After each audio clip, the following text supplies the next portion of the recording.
এই মরা মানুষের কথা আমরা শুনতে পারি না। ডাক দে বলবে আমার ছেলেরা, আমার মেয়েরা, ও আমার বিবি, ও আমার ছেলে, ও আমার হুজুর, ও আমার মাওলানা, আমারে আস্তে আস্তে ডলা দে। এই মাত্র আমার রুটা বাইর হয়ে গেছে, আমার গায়ের মধ্যে বড় যন্ত্রণা। আরে আমার গায়ের মধ্যে আর জোরে সাবান দিস না রে।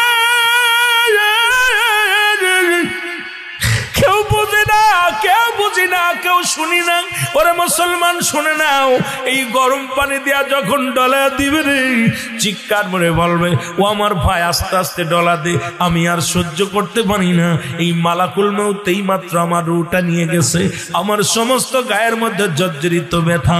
যখন কাপড়গুলো খুলিয়া নিবে তখন ডাক দে বলবে আমার ভাই, ও আমার বন্ধু, আমার ছেলে, আমার মেয়ে। সারা জীবন আমি অন্য কাপড় পরতাম, আজকে সাদা কাপড়ের মধ্যে মোড়ায়া দিলি রে আমার। ও যুবক, যখন 1 2 3 টুকরা কাপড় পরা দিবে, পায়ের বান্ধনটা যখন দিতে যাবে, চিৎকার মেরে কানবে আমার ছেলে, আমার মেয়ে, তোর বাবার পাটা বান্ধিস না, তোর ভাইয়ের বাবার পা বান্ধিস না, তোর মার পায়ের মধ্যে আর রশি দিস না। আরে এই পা দিয়ে কত বাজারে যায়, বাজার করে আনছি, এই পা দিয়ে তোদেরকে কত হেঁটে নিয়ে বেড়াইছি, আজকে আমার পা দুটি বেঁধে দিলি রে। আমি পা তো নাড়াইতে পারি না।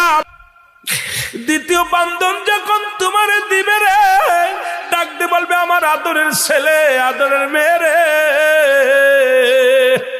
ও আমার প্রতিবেশী, আমার আপন জনেরা রে, আমার হাত দুটি বান্ধিস না। তাকে আবার হাতটা মুড়াইয়া মাজার বান্ধনটা দিয়ে দিলাম। ও যুবক, যখন মাথার মুষ্টি উড়াইয়া যখন মুসলমান এই কাপড়ের মধ্যে মুড়াইয়া রে, প্রথম যখন কাপড়টা মুড়াইয়া দিবে, দ্বিতীয় কাপড় দিবে, তৃতীয় কাপড় দিবে, ডাক দে বলবো আমার ছেলেরা, আমার মুখটা বান্ধিস না, জনমের মতো দেখতে দে, আমার মুখটা বান্ধিস না, আমার এই মুখটা একটু দেখতে দে, তোদেরকে আমি প্রাণ ভরে দেখবো, ও আমার সন্তানদের দেখবো।